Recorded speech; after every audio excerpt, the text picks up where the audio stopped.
Buenas noches y bienvenidos al Regreso a Casa. Mi nombre es Marcus Groday, su anfitrión para este programa. Este es el programa de línea abierta del primer lunes y este es el programa en que invitamos particularmente a ustedes para que nos llamen, porque tenemos a alguien que regresa.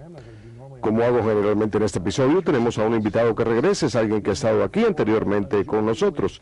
Y a manera de broma puedo decir que alguien me preguntó esta noche si el programa iba a ser en vivo y yo le dije que cuando tenemos de invitado a Michael Comby, el programa es bastante vivo. Es maravilloso tener nuevamente a Michael. Él es un ex pastor protestante y hace poco hice una broma sobre eso porque Michael posee el verbo y el celo de un gran evangelizador. Y es un placer tenerlo con nosotros, aparte de que eres un buen amigo mío. Este programa es un programa de línea abierta del primer lunes y está basado particularmente en sus llamadas, así que pueden llamarnos por teléfono, enviarnos un correo electrónico para Michael Comby.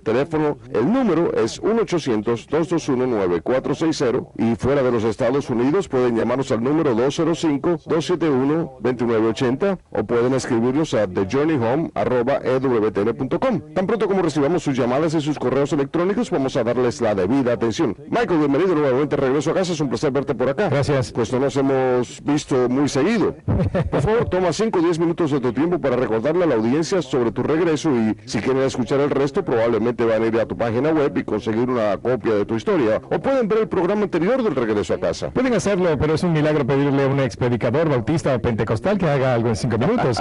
Yo fui criado en el corazón de un hogar del sur. De hecho, nos hemos mudado aquí a Alabama. Me crié en la tradición de la Iglesia Bautista del Sur, la cual es una tradición a la que amo mucho. Hay muchas personas ahí las cuales también amo mucho, las cuales me dejaron una gran herencia en la fe. Y luego, cuando la renovación carismática llegó a todas las denominaciones religiosas, incluyendo a la Iglesia Católica, lo cual fue una gran sorpresa para mí, porque yo no sabía que los católicos tenían una renovación en el espíritu, porque yo pensaba que no eran cristianos. Bueno, de cualquier manera, eso también afectó a mi iglesia, y yo me cambié a la Iglesia Bautista en la Asamblea de Dios y a los carismáticos pentecostales, y finalmente terminé yendo a una universidad bíblica en Tulsa, y luego comenzó mi carrera de pastor en aquellas iglesias independientes carismáticas sin denominación, en donde me convertí en un pastor que predicaba en lenguas y le hablaba a la concurrencia sobre todo tipo de temas, así como lo hacen aquellas personas en la televisión. Yo sé que esto es un poco difícil de creer, pero yo solía hacer eso, y en medio de toda esa diversión y de las grandes prédicas y de canto y de música, empecé a darme cuenta que la gente de este país se encontraba en un gran problema. Me refiero a que como nación estábamos en problemas. Por supuesto que todo esto ha ido creciendo y creciendo. Cuando uno tiene más años de vida, forma una familia, y cuando más ejerce como un pastor y cuando más vive, uno trata de llevar una vida espiritual. Entonces empecé un regreso tratando de buscar la verdad básicamente.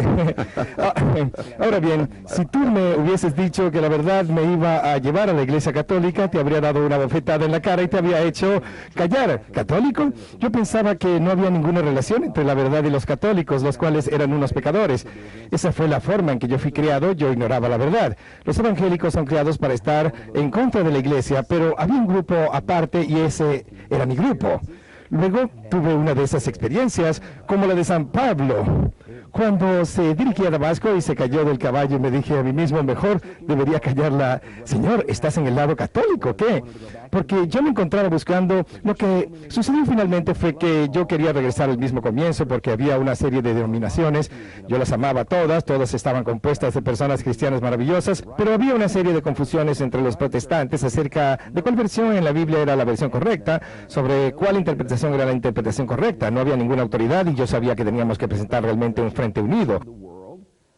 Mi corazón ha estado siempre en evangelización, tocando al mundo para Jesucristo. Yo creo que el evangelio cristiano respeta todas las otras religiones, lo cual creo que es lo más grande que le ha sucedido a la humanidad. Entonces, no tenía que buscar en el budismo ni en la religión maometana, siempre he sido cristiano, pero ¿cuál versión, cuál forma? Entonces empecé un regreso buscando la verdad sobre cómo fue que empezó la iglesia, cómo es que era la iglesia, eran bautistas, eran presbiterianos, eran metodistas, eran vegetarianos o lo que sea.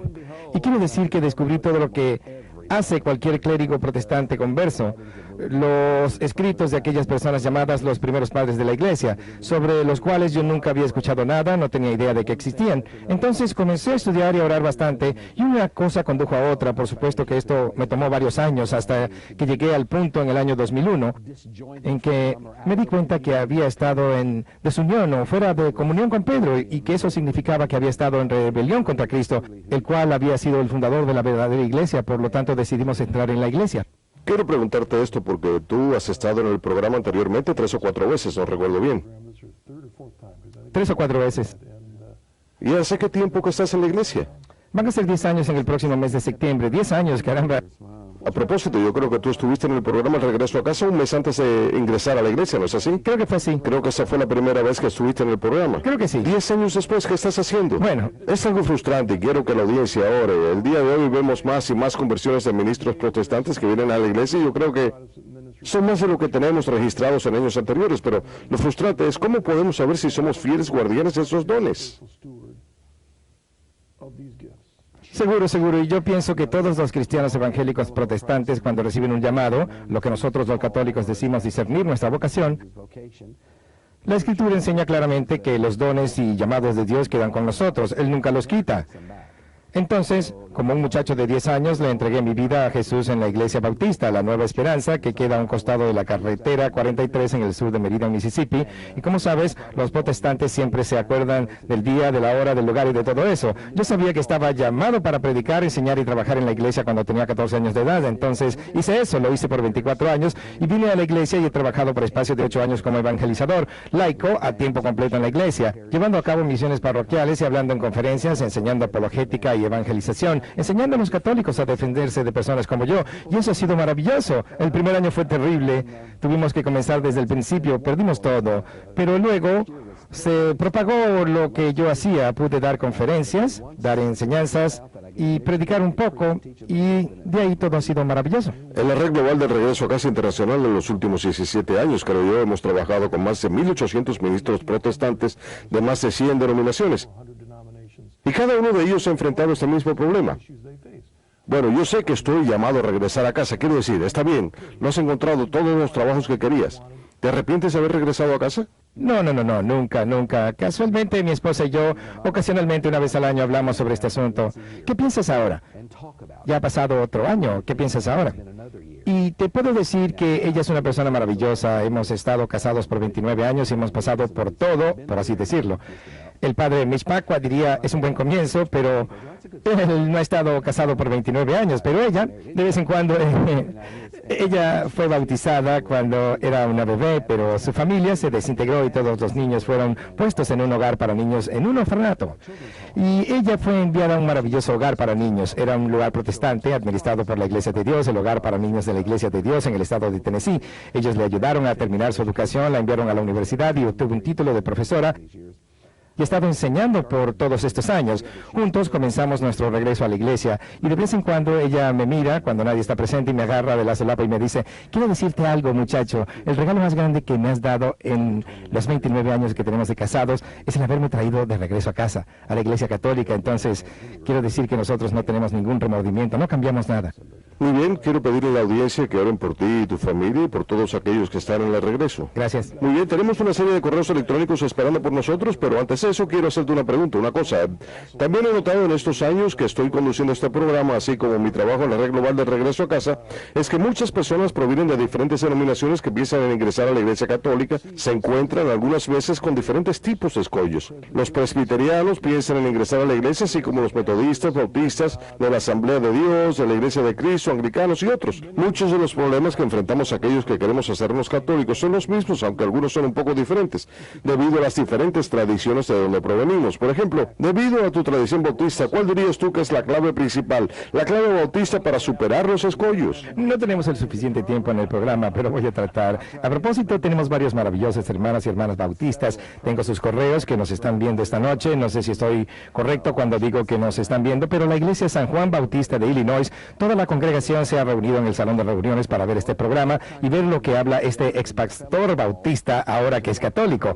Ellos han comunicado con varias iglesias hermanas de todo el país y todas se han puesto en comunicación para verme hablar, así que esta noche tenemos una buena cantidad de televidentes. Ellos son mi familia, todavía los considero mi familia, pero los problemas para nosotros creo que son la salvación, sobre cómo es salvado el hombre. Nosotros somos evangélicos y la versión sobre cuando uno se hace cristiano, por supuesto, es cuando la persona alcanza la edad del uso de la razón y tiene conocimiento de lo que es correcto o incorrecto. Entonces debe tomar una decisión para estar con o en contra de Jesucristo cuando el evangelio le es presentado a uno. No hay nada malo con eso, pero Ese era nuestro principal problema con los llamados malos católicos. Quiero decir que ellos bautizaban a los niños cuando estos recién comenzaban a usar pañales, los llevaban inmediatamente a la iglesia. Y por supuesto, el bautismo no era un sacramento en nuestra tradición. Por lo tanto, no entendíamos si era un signo exterior, podríamos decir, de que era una decisión secreta dentro de nuestro corazón, pues debido a que la gente no podía ver la decisión secreta que tomaba uno en su corazón por Cristo. Entonces, uno tenía que hacer una acción exterior, uno venía al frente de la iglesia y se ponía a orar con el pastor y confesaba públicamente que Jesús era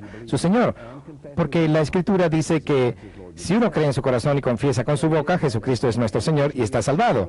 Entonces nosotros hacíamos eso y por supuesto que somos hijos de la Reforma, aun cuando no hay ningún bautista que diga, yo no soy hijo de Lutero, de ninguna manera. Si lo somos, somos hijos de Lutero. El primer hombre que rompió realmente con la iglesia y trató de hacer una nueva creación del cristianismo y de crear una reforma, detesto decir esto, pues no tengo la intención de ofender a nadie, menos a los luteranos, pero él trató de crear una reforma de acuerdo a su propia imagen. Entonces él dijo, ahora esta es la forma como se hacen cristianos, no traigan a los bebés. Por supuesto que nosotros los católicos hacemos eso directamente de la tradición judía, de la circuncisión, en donde ellos traen a los niños cuando tienen 8 días de nacidos y dicen, tú eres judío, aquí está la marca del pacto. Colosenses 1:11 dice, de eso se trata el bautismo con el nuevo pacto, lo marca uno como lo ha hecho Cristo. La iglesia nos dice, tráiganlo al pacto, denle la protección de Dios.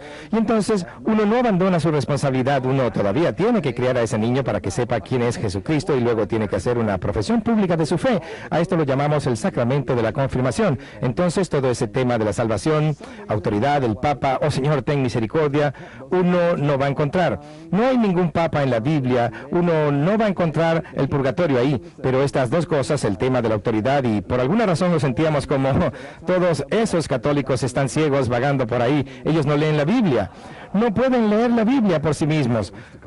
Les han prohibido leer la Biblia y son unos pobres ignorantes. Esa razón es que salieron con esa doctrina en la decepción vernacular.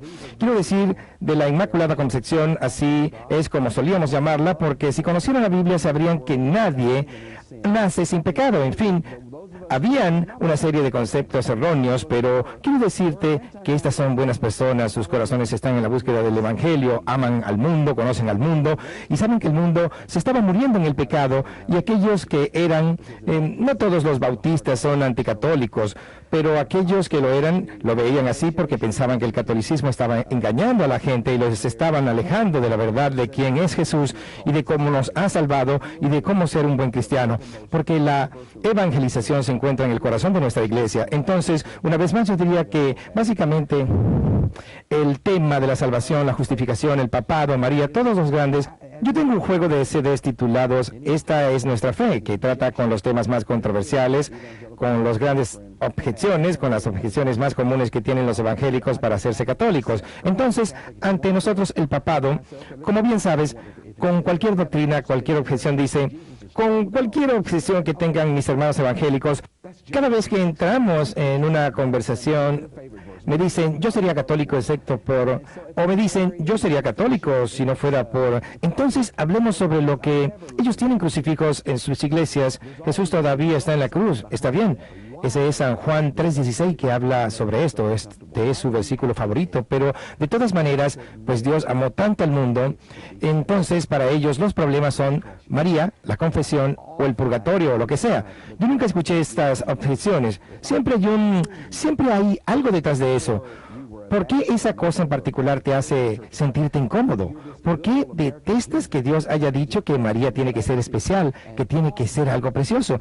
Y muchas veces le digo a las personas, en estos 8 años que vengo trabajando, si hubiese podido agarrarte por los hombros antes de que fueras bautista o metodista o presbiteriano o de la Iglesia de Cristo, cualquiera de las denominaciones religiosas que hay en este país, te desconectaría de donde estás conectado y enseñaría la historia de Jesucristo y su familia. Y hubieses visto que no hay nada en la Iglesia Católica a la cual tú le hubieses puesto alguna objeción. Uno ya tiene idea preconcebida, tiene prejuicios que han creado en uno, quizás no ha sido a propósito, pero esto es algo que sucede. El pastor nunca se subió al púlpito y dijo, ¿saben lo que han hecho los católicos? Bueno, sí, hicieron muchas cosas grandes. Si yo pensaba en eso, podía haberme ido al infierno. Yo todavía visito de vez en cuando a la iglesia bautista que queda cerca de mi casa, acompañado de mi madre. Dios bendiga a mi madre, ella tiene 83 años de edad y casi inevitablemente el pastor tiene que hacer algún comentario acerca de los católicos y los crucifijos. o sobre el purgatorio, algunas cosas católicas. Yo sé que él no es una persona mala, pero en el pasado yo le habría dicho, amén, hermano, sigue predicando sobre eso, sigue predicando, amén. Todos los católicos se van a ir al infierno, entonces tenemos que salvarlos, tenemos que salvar a todo el mundo, pero si realmente queremos salvarlos, escuchen, si quieren salvar a un católico, van a recibir un gran reconocimiento. Lo ponemos contra la pared, no solamente a Marcus, y tratando de convertir a estos católicos, y lo logramos hacerlo, entonces vamos a ver una gran alegría. Entonces, esos 2 o 3 temas, la salvación, la autoridad y el papado, todas las circunstancias, las celebraciones y ceremonias, pensábamos que habían sido creadas por Constantino, y que otros fabricaron todas esas cosas y donaron una serie de edificios construidos para tal fin, que hizo que los cristianos se alejaran de su intención original, y repentinamente nació esta cosa, esta institución llamada la Iglesia Católica Romana, basada en el Imperio Romano, y el Vaticano y todo el sistema, y realmente nos encontramos tan lejos en el cristianismo protestante evangélico o de lo que hizo la iglesia primitiva. Bueno, pero debo decir que en algunos aspectos nos encontramos bastante lejos. El mensaje de Jesucristo es el mismo, católicos o protestantes. Salvación por medio de Jesucristo es lo mismo. Permíteme que te interrumpa, pues quiero hablar sobre un par de cosas, porque creo que tú recuerdas algunas cosas de tu regreso. Yo recuerdo que una de las cosas que más me impactaron fue, por un lado, yo hacía todas las afirmaciones que hacías tú, como por ejemplo, traía católicos a mi iglesia para salvarlos. Recuerdo que yo les decía, todo eso está en la Escritura. Muéstrame de dónde dice eso en la Biblia. Así es. Yo recuerdo que sentí ese sentimiento extraño y vacío cuando me daba cuenta que la única razón por la cual tenía la Biblia en mis manos era la Iglesia Católica. Y te puedo decir que yo nunca hubiera estado de acuerdo contigo si me hubieses dicho eso. Correcto. Si tú me decías, por ejemplo, cuando descubriste... Cuando yo descubrí... ¿Quién nos dio la Biblia? Cuando yo me di cuenta de eso en mi regreso, yo me sentí... Me imagino. Quiero decir que tú recuerdas cuando te diste cuenta de todo eso. Seguro. Allá en la ciudad de Mobile, yo soy parte del sur de Alabama, y allá en la ciudad de Mobile tenemos esos enormes árboles de roble. Yo no sé por cuánto tiempo han estado ahí, quizás por 100, 200 años, y cada vez que veía estos grandes árboles, yo recuerdo que durante el huracán Frederick en 1977, yo me encontraba en la Universidad de Mobile, en la Universidad Bíblica en Mobile, y el huracán Frederick fue el primer huracán que vi en mi vida. Yo me encontraba en el sótano en uno de los edificios administrativos de la universidad, y recuerdo cómo esos enormes árboles eran arrancados de raíz. Quiero decir que eso es esas clases de cosas. El bautismo te salva. Eso se encontraba en mi Biblia bautista, pero nunca lo había visto porque usaba mis anteojos bautistas, y creo que hablé sobre esto la última vez que te vi. Pero cualquiera que sea la tradición de uno, y esto no es una crítica, sino es una forma en que debe ser. Si uno es bautista del sur y cuando lee su Biblia, uno se pone sus anteojos bautistas y eso actúa como un filtro, porque mi iglesia me dijo que en la interpretación de la Biblia, si uno es metodista, tiene anteojos metodistas. Si uno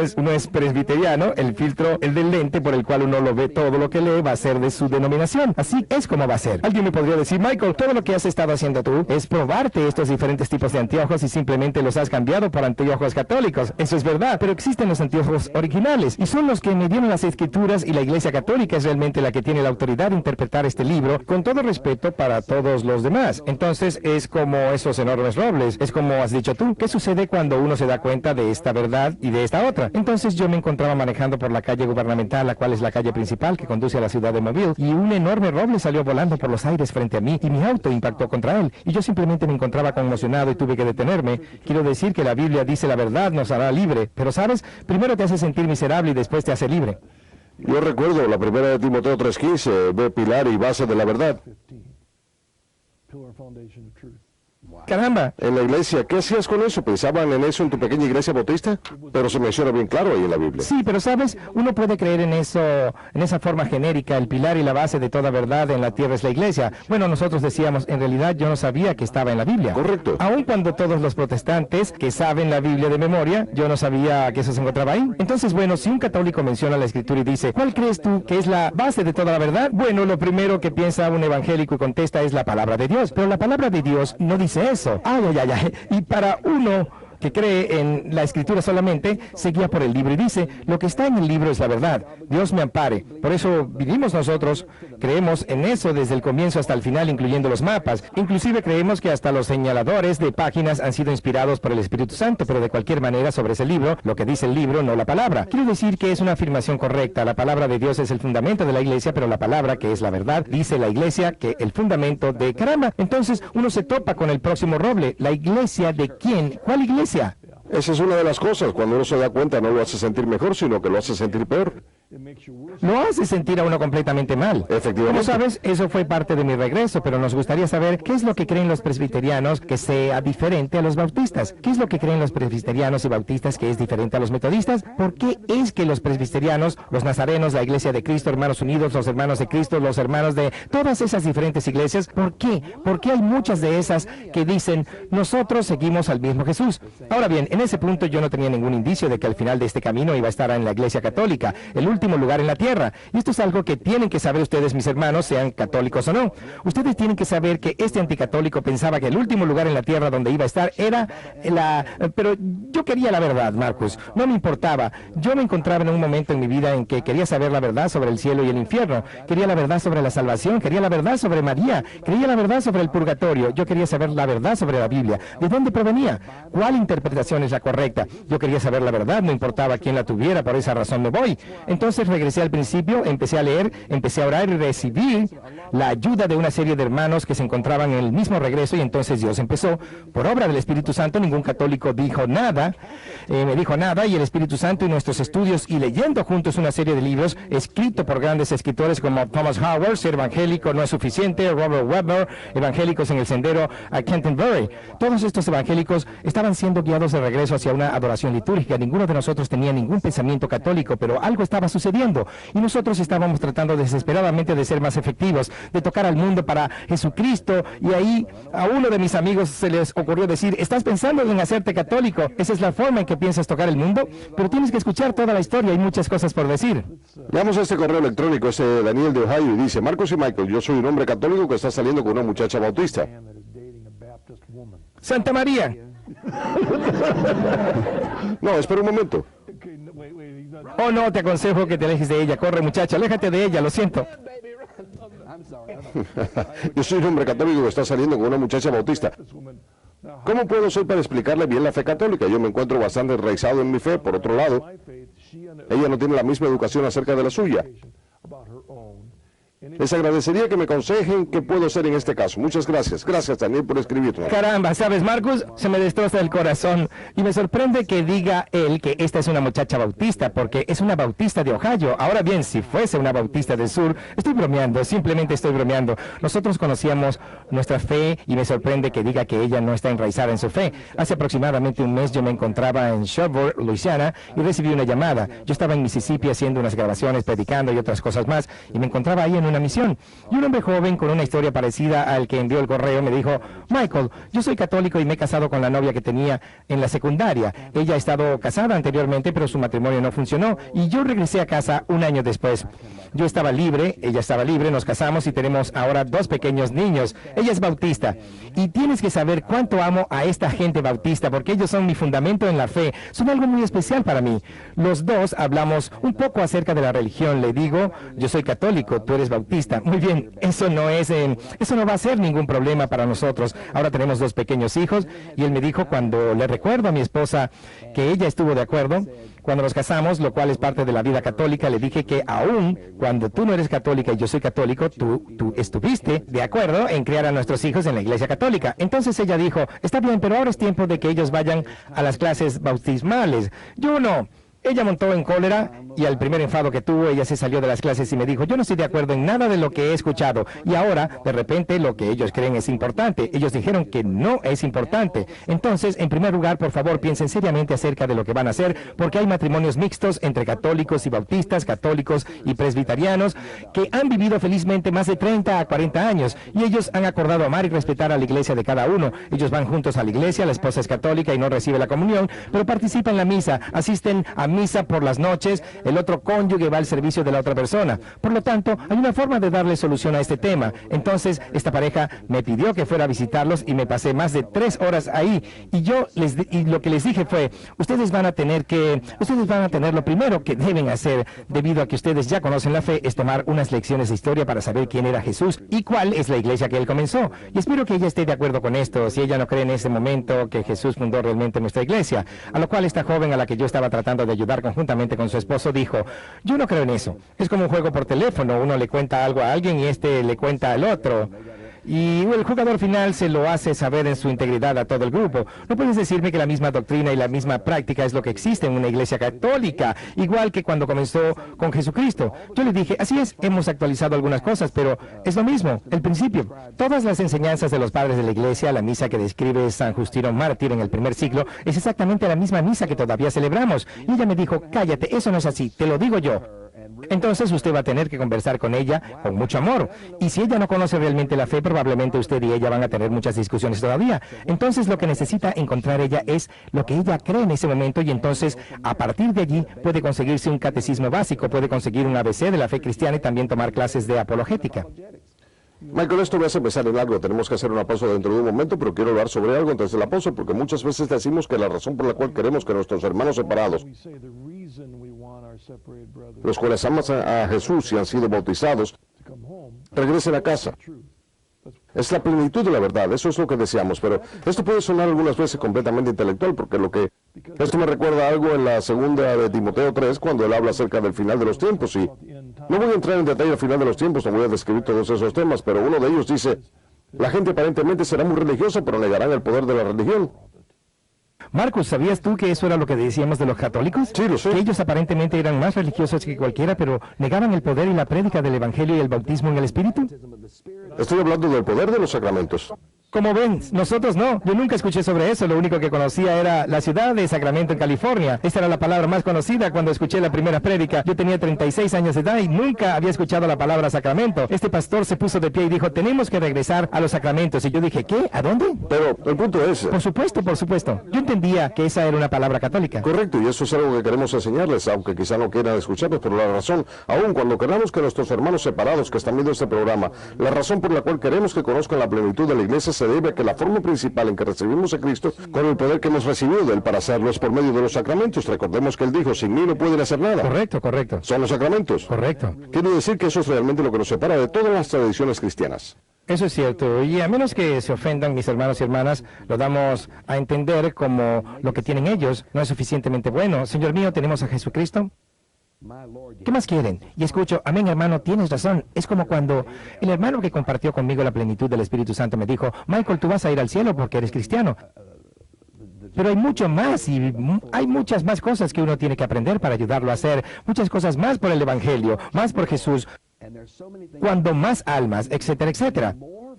El supuesto de mi tarjeta de negocios, el proyecto MICAT, el pequeño proyecto que comencé, tiene a Juan 17 impreso en ella. Que todos sean uno para que el mundo pueda creer que tú me enviaste. Nosotros tenemos una responsabilidad con nuestro mundo perdido y desfalleciente, y debido a que soy muy evangélico, debido a que soy bautista, quizás no lo crean, pero soy bautista hasta mis huesos. Que lo principal, que el corazón del Evangelio para un bautista, que el corazón del Evangelio para un católico es Juan 6, la Eucaristía. El corazón del Evangelio para un bautista del sur es la Gran Comisión. Vayan por todo el mundo y prediquen el Evangelio. La razón por la cual Dios lo ha salvado a uno es para que uno salve a otras personas. No hay otra razón para que estés aquí. Uno debe adorar a Dios. Entonces debe llevar la verdad a todo el mundo. Y voy a decirte, quizás no me crean, por eso fue que me hice católico. Muy bien. Es la expresión más bella y poderosa de la fe cristiana y tiene un juego de respuesta, un juego de reglas, un juego de respuestas, aunque hay algunos católicos que tratan de disentir de la iglesia y tienen sus propias ideas, y yo sé que dicen, ustedes quieren parecer teólogos católicos y dicen que son cristianos. Yo sé que hay algunos de estos en la iglesia y que los hay en todos los grupos. Si uno quiere seguir a pesar de todos esos problemas y apartarlos del camino y se ciñe solamente la verdad, el arzobispo Sheen decía algo que todo el mundo repite, que hay miles, quizás millones de personas que detestan a la iglesia católica por lo que piensan que enseña ella. Yo pensaba sobre la iglesia católica por lo que pensaba que ella enseñaba. Yo tenía la aversión de muchas personas. Yo no sabía realmente lo que enseñaba la iglesia católica, pero comencé a atar cabos y empecé a estudiar por mi cuenta y me dije, ¿qué? Eso es maravilloso. Esa es la mejor explicación sobre la salvación que he escuchado. Es la mejor explicación que he escuchado sobre cómo lidiar con los pecados de uno, tantos veniales como mortales. Me quedé mudo y después pensé, entonces, ahora puedo confesarlos, voy a darme un baño, voy a deshacerme de todo esto. Cualquier doctrina del cristianismo expresada en la iglesia, si uno conoce la verdad, si uno conoce la verdad de lo que enseña la iglesia y se olvida de este mal católico que conoció o de este sacerdote que no cumplía con sus obligaciones o lo que sea, uno tiene que alejarse de toda esta gente. Es lo mismo que uno le diría a la gente que no quiere, a la gente que dice, yo me haría cristiano excepto, que es lo que me dijo un cristiano una vez, Es lo mismo, uno tiene que poner todo. Usted dígale a esa persona, no, uno no puede permitir que nadie se interponga entre usted y Jesucristo. Uno tiene que echar todos los desperdicios afuera y va a encontrar la verdad por sí mismo. Uno es el que toma la decisión. Muy bien. Disculpa mientras digo una oración. Muy bien, vamos a hacer una pausa, detente por un momento y regresaremos en unos minutos.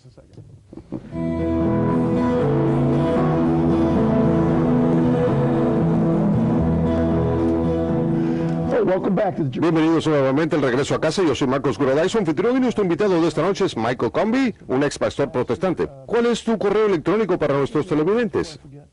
Es michael@mycomby.org. Muy bien. mycomby.org. Ahí pueden encontrar lo que estás haciendo, el material que tienes, las conferencias que das tú, etcétera. Tenemos una llamada telefónica, es Joe desde Montana. Hola Joe, ¿cuál es tu pregunta para nosotros esta noche? Hola, gracias Marcos y Mike. Me gustaría saber por qué los seminaristas y predicadores protestantes enseñan a su gente que el catolicismo es el anticristo. Gracias, Joe. No puedo entender la razón de eso. Gracias, Joe. No puedo entender.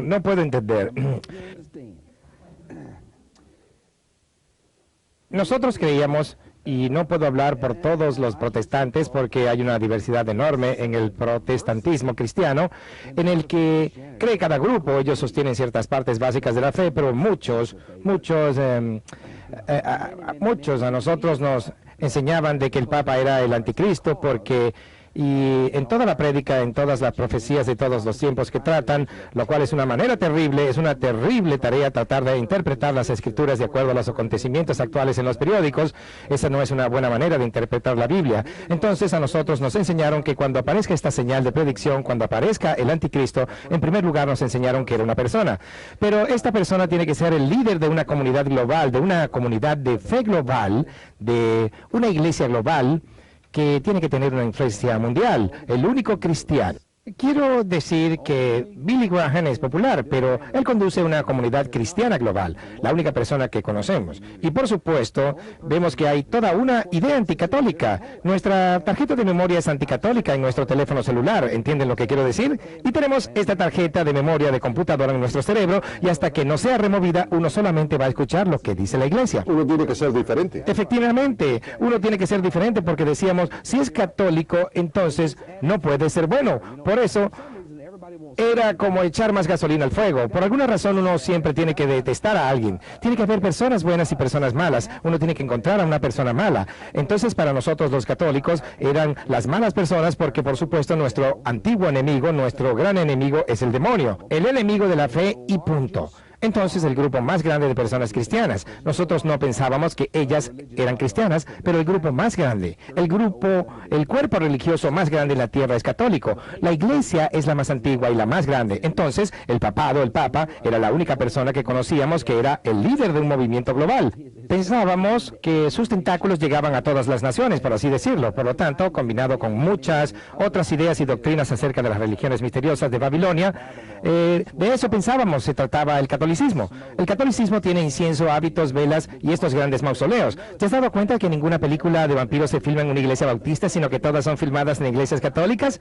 Entonces, estos grandes monumentos góticos que tienen gárgolas son el catolicismo. Es un gran chivo expiatorio. Y quiero decir que si el catolicismo desapareciera, si la iglesia católica desapareciera, muchas iglesias protestantes tendrían que cerrar sus puertas porque no tendrían nada que predicar, porque muchos pastores, y por esa razón, y yo sé que es difícil para unos especialmente si son católicos de nacimiento, los cuales les han enseñado quién es Jesucristo y que nació de esta preciosa muchacha judía llamada María, la cual escogió Dios, y sobre cuán santa fue ella y cuán especial fue ella y los santos y los sacramentos y la confesión y la tradición apostólica. Esto es maravilloso. La primera vez que fui a una iglesia católica era una iglesia enorme y vi a Jesucristo en todas partes. Yo había visto Biblias católicas, pero nunca había estado dentro de una iglesia católica. A mí me habían dicho, si entras a una iglesia católica no vas a poder salir, entonces sería mejor que no vayas. Pero cuando finalmente tuve el valor de entrar ahí, vi a Cristo y me parecía que yo estaba en el cielo. Y vi una serie de efigies esculpidas en mármol, vi una serie de santos y así por el estilo.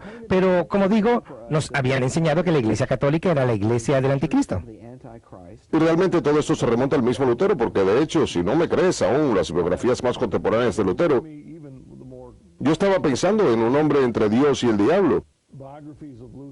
Hay muchas citas de él y vemos que el mismo Lutero era muy apocalíptico, él mismo veía lo que estaba sucediendo a su alrededor. Él interpretó el fin de los tiempos y él decía que el Papa era el anticristo. Efectivamente, eso es lo que decía él del Papa. Eso es lo que decía Lutero. Yo fui presbiteriano y uno de nuestros principales fundamentos o credo del presbiterianismo moderno eran las confesiones de Westminster, y las confesiones de Westminster decían originalmente que el Papa era el anticristo. Entonces, todos los calvinistas... ¿Está eso en las confesiones? Así es, está en las confesiones. Que el Papa es el anticristo. Así es. Bueno, eso les puede dar una pista de dónde proviene esto. Esto estaba en su credo. Bueno, el problema es, yo creo que si uno va a una iglesia presbiteriana moderna, si lee el libro de confesiones, tiene el libro de confesiones de Westminster original, porque en el libro original decía eso, pero puede que hayan borrado esa parte para propósitos más ecuménicos. Pero el asunto es que esto es parte del protestantismo. Lo es. Y algunos no saben cómo fue que llegó ahí, excepto... Así es, y quiero decir que no hay ninguna herencia católica en mi generación, porque quiero decir que no hay católicos en mis antepasados, no hay católicos en el árbol de mi familia, hay 16 predicadores bautistas en mi árbol genealógico. Por supuesto que los hay. No, bueno, en el árbol de mi familia espiritual sí los hay. Si te remontas al pasado, vas a encontrar católicos en tu familia. Bueno, si uno va más allá del siglo XV, por supuesto que va a encontrar, porque había una sola iglesia, pero sabes, hay todo ese... Yo me encontraba fascinado por la Reforma y sus causas, y Hilary Belloc tiene un gran libro escrito por él titulado Las causas de la Reforma, cómo fue que sucedió la Reforma.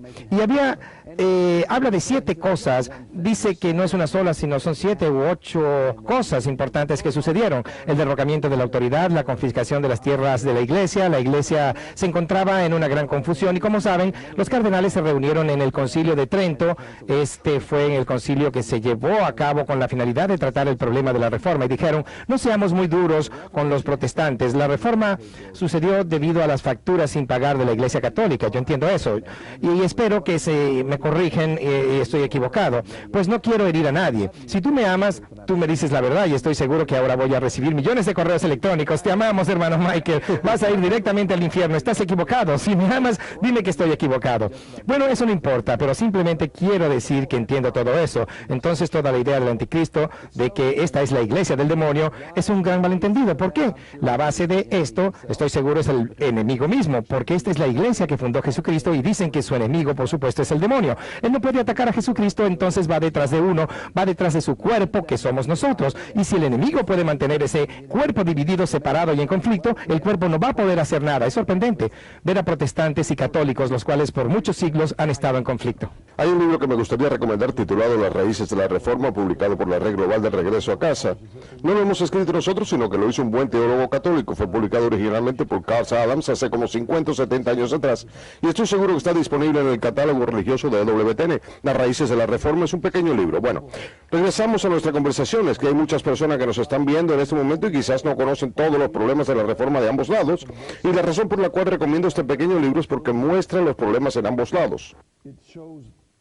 Seguro, eso es bueno. Y así que nos demos cuenta de lo que sucedió realmente, y quizás con lo que aprendamos sobre eso hoy día nos pueda ayudar a seguir adelante hacia la unidad.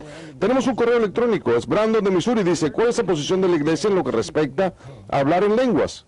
¿Por qué hacen esa pregunta? Su pie está en sus bocas, no, están parados sobre sus lenguas. No se ponen de pie para hablar en lenguas. No, caramba, yo no soy ningún teólogo católico ni obispo, así que no puedo hablar por la iglesia. Pero simplemente como un católico laico, como un católico promedio que fue predicador protestante, que fue un predicador pentecostal, quien es todavía un predicador, que habla todavía en lenguas, encontré que la Iglesia Católica acepta la renovación carismática, que hay una oficina de la renovación carismática en el Vaticano, en Roma. Entonces, la iglesia, hay más de 750,000 católicos romanos que tienen el don de hablar en lenguas, que Pentecostés no es nada nuevo para la iglesia. Si uno lee la historia de la iglesia, probablemente muchos católicos no conocen esto tampoco. Verán que ha habido una explosión de este don del Espíritu y hablan en lenguas y sienten un estremecimiento ante el Espíritu. Eso no es nada nuevo. No es algo que está promocionado, no hay una gran demostración de eso en la misa, a menos que uno vaya a una misa carismática en donde tengan algo de eso. Pero es simplemente sorprendente porque fue el bautismo en el Espíritu, el don de las lenguas, lo que abrió mi corazón a la verdad de la Iglesia Católica. Porque, repito, mi denominación decía que esa era una doctrina incorrecta, que eso de hablar en lenguas era algo del pasado. Decían que era cosa del demonio. Yo no sé cuál es su posición ahora. Pero en ese tiempo los bautistas no eran pentecostales ni carismáticos. Pero yo tuve la experiencia, pero ellos seguían diciéndome que no era para hoy día. Sin embargo, me había sucedido a mí. Me dijeron, pero no es para hoy día, eso no sucede. Yo les dije, bueno, lo acabo de tener. Y me dijeron, bueno, eso ya no sucede más. Además, la película El Exorcista recién había salido. Entonces ellos me dijeron, nosotros sabemos de dónde provienen estas lenguas. De cualquier manera, sobre la posición de la iglesia, pienso que Marcos puede decirles más de lo que yo les puedo decir, pero la iglesia lo acepta. La iglesia ama al Espíritu Santo y por eso es que la iglesia ama todos los dones del Espíritu Santo. Quiero mencionar el catecismo y decir que una de las cosas en las cuales hace énfasis la iglesia es algo que yo hacía cuando era presbiteriano, y es este tema que estamos hablando. La iglesia católica realmente acepta lo que acepta la mayoría de las iglesias protestantes, de que estos dones son realmente del Señor, pero son para el bien del cuerpo. Así es. Del cuerpo de la iglesia, no para nosotros mismos, no para nuestro propio engrandecimiento. Son dones que nos dan poder para llevar a cabo una gran evangelización. Quiero decir que para eso son estos dones, para llevar a cabo nuestro ministerio. Ellos nos dan poder. Si pedimos a alguien que se ponga de pie en una misa y que dé su mensaje en lenguas y que alguien lo interprete, no, porque estaría fuera de orden en la misa. ¿Sucede eso en las misas carismáticas católicas? Sí. ¿En los grupos de orientación carismáticos? Sí. Las personas hablan en lenguas, otras personas tienen el don de la interpretación, la palabra de sabiduría, la palabra de conocimiento. Todos los dones del Espíritu en la Primera de Corintios se encuentran vivos y activos. Muchos católicos no conocen nada sobre esto, así como miles de protestantes no conocen nada al respecto. Muchos católicos tienen el temor de hacer esto porque piensan de que esto no es cristiano o de que es cosa de chiflados y excéntricos. Yo puedo hablar sobre los carismáticos porque yo soy uno de ellos, pero ha habido un gran despertar en el Espíritu Santo, una renovación del Espíritu Santo. Y lo que es sorprendente para mí es que el Papa, a finales de los años 1800, oraba por un nuevo derramamiento, un nuevo Pentecostés. En el año 1901, un predicador afroamericano recibió el bautismo del Espíritu Santo y empezó a hablar en lenguas. Era un grupo de cristianos que se unió y dijo, vamos a permanecer en esta habitación y vamos a orar hasta que lo que sucedió en Pentecostés, en el aposento alto, nos suceda a nosotros. Y sucedió. Pero el Santo Padre, estoy seguro que ellos no sabían, pero la cabeza de la iglesia les había pedido a Dios que permitiera que este fuera el santuario del Espíritu Santo. Y la renovación carismática llegó a los protestantes católicos y a todos los demás. Muy bien, tenemos una llamada desde Nueva York. Es Joe desde Nueva York. Hola, Joe, ¿cuál es su pregunta para nosotros esta noche? Hola, Joe, ¿cuál es su pregunta? Hola, me gustaría saber si Michael Comby creía en la Santísima Virgen María cuando era protestante y si la Santísima Virgen María o alguno de los santos lo ayudaron a venir a la iglesia. ¿Y quién es su santo favorito? Muy bien, Joe, gracias por la pregunta. Mi santo favorito es San Francisco de Asís porque él es el santo de toda la gente carismática. Él levitaba y conversaba con los animales. Eso me gusta realmente. Él hablaba con los caballos. La Santísima Virgen María era una gran... no la llamábamos la Santísima Virgen María. Ella era un grupo de contención para mí. De hecho, una vez dije un sermón, creo que Scott Hahn dijo un sermón similar. María, María, pese a todo. ¿Cómo es que creció tu doctrina? No nos podíamos imaginar cómo era que la Iglesia Católica Romana le había otorgado tanta importancia a María en el papel de la salvación. Nosotros no sabíamos nada, los santos eran desconocidos para nosotros. Nuestro cristianismo tenía que ver con lo que sucedía aquí y ahora entre tú y yo, evangelizando a la gente, y cuando moríamos nos íbamos al cielo. El cristianismo, todo se encuentra aquí, y uno de los grandes robles que voló por los aires y al cual choqué en la carretera hizo que me diera cuenta que la iglesia existe en 3 niveles. La iglesia militante, que se encuentra aquí luchando una buena pelea de fe, la iglesia triunfante, compuesta por aquellos que han llegado al cielo, y la iglesia sufriente, compuesta por aquellos que se encuentran en el purgatorio. Sí, yo sé que la Virgen se menciona en la Biblia, no pertenece a la Trinidad, ni se encarnó, pero nosotros la honramos. Pero está implicando esta forma de purificación. De todas maneras, nosotros no entendíamos toda la importancia que la iglesia le daba a María. Y creo que una de las razones por las cuales pensábamos que los católicos adoraban a María era porque hablaban de ella todo el tiempo. No había una sola iglesia católica que no tuviera un efigie de ella. Algunas veces tenían hasta 2, 3, 4, 5, hasta 10 efigies de la Santísima Virgen María en cada edificio, en todas partes, tanto dentro como en las afueras de la iglesia. Algunas veces habían efigies de pequeños niños arrodillados mirando hacia una gran efigie de la Santísima Virgen María. Yo simplemente veía efigies que pensaba que adoraban a otras efigies. Esto era simplemente una locura. Entonces nosotros no podíamos entender eso. Si un protestante promedio caminase dentro de una iglesia católica cubierta de ventanales con vidrios, si mira adentro podrá ver algunas personas que se encuentran arrodilladas frente a una réplica de la Santísima Virgen María, o de su casto esposo San José, o San Patricio, o de San Francisco, cualquiera de los grandes héroes de la fe. Y le parece a uno, porque uno ve que ellos están inclinados y la inclinación está asociada con la adoración. Uno se inclina y adora. Ver a alguien arrodillado frente a una efigie le va a parecer a uno que no es católico, que no conoce estas cosas. Si es que no piensan que uno está loco porque está hablando en lenguas, le va a parecer que uno está adorando una efigie, y por supuesto que eso no es así. Uno está arrodillado en reverencia, en oración, en reverencia ante Dios, frente a uno de nuestros héroes. Es como una vez hice un viaje a Washington cuando me encontraba estudiando en la universidad. Era un viaje de turismo estudiantil universitario y fuimos al Lincoln Memorial de Washington, y quiero decirte que nunca me sentí tan conmovido como un muchacho bautista del sur. En ese tiempo yo pertenecía al coro de la primera iglesia bautista en Foley, Alabama. Ese fue mi primer viaje de turismo con la universidad, y recuerdo que también visitamos una base militar en la ciudad de Washington y yo me encontraba parado. Y quiero decirte que esta era una tremenda estatua. Yo no creo que ninguna iglesia católica tenga una estatua más grande que la de Lincoln. Pero quiero decir que yo me encontraba completamente maravillado y asombrado con la grandeza de simplemente estar parado frente a ella, ante la presencia de este gran hombre, recordando lo que él había defendido. Y yo soy un hijo del sur. Toda mi vida estaba cubierta de esa era.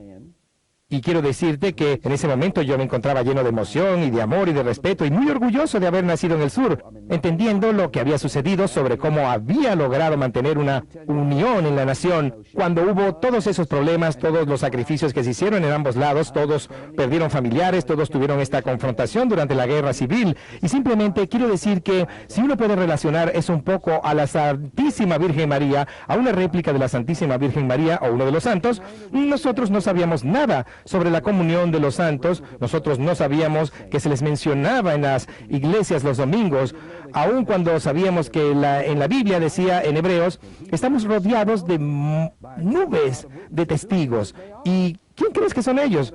Hay que darse cuenta quiénes son ellos. Se trata de todos los santos que se han ido antes y están orando por nosotros.